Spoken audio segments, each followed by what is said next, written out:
more intense than starting over. If you deleted your homework the day before it was due, as I have, or if you left your wallet at home and you have to go back after spending an hour in the commute. If you won some money at the casino and then put all your winnings on red but it came up black. If you got your best shirt dry cleaned before a wedding and then immediately dropped food on it. If you won an argument with a friend and then later discovered that they just returned to their original view. Starting over is harder than starting up.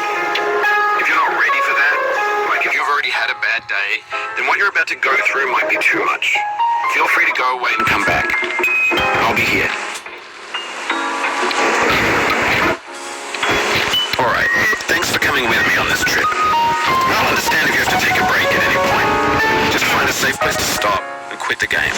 And don't worry, I'll save your progress always, even your mistakes.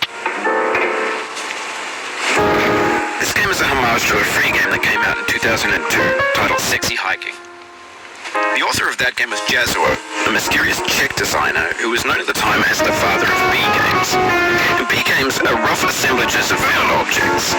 Designers slap them together very quickly and freely, and they're often too rough and unfriendly to gain much of a following. They're built more for the joy of building them than as polished products. In a certain way, Sexy Hiking is the perfect embodiment of a B-game. It's built almost entirely out of found and recycled parts, and it's one of the most unusual and unfriendly games of its time. In it, your task is simply to drag yourself up a mountain with a hammer. That act of climbing, in the digital world or in real life, has certain essential properties that give the game its flavor. No amount of forward progress is guaranteed. Some cliffs are too sheer or too slippery, and the player is constantly, unremittingly in danger of falling and losing everything. Anyway, when you start Sexy Hiking, you're standing next to this dead tree that blocks the way to the entire rest of the game.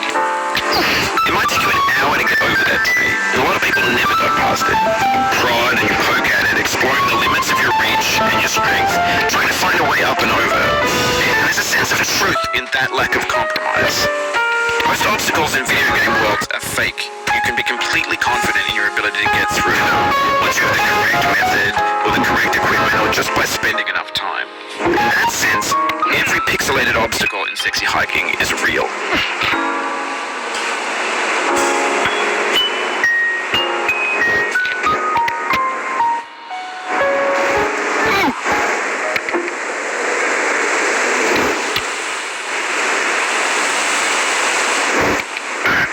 The obstacles in Sexy Hiking are unyielding, and that makes the game uniquely frustrating. But I'm not sure Jazzuo intended to make a frustrating game. The frustration is just essential to the act of climbing, and it's authentic to the process of building a game about climbing. A funny thing happened to me as I was building this mountain. I'd have an idea for a new obstacle, and I'd build it, test it, and it would usually turn out to be unreasonably hard. But I couldn't bring myself to make it easier. It already felt like my inability to get past the new obstacle was my fault as a player rather than as a builder. Imaginary mountains build themselves from our efforts to climb them, and it's our repeated attempts to reach the summit that turns those mountains into something real. When you're building a video game world, you're building with ideas, and that can be like working with quickset cement. You mold your ideas into a certain shape that can be played with, and in the process of playing with them, they begin to harden and set until they're immutable, like rock. And at that point, you can't change the world, not without breaking it into pieces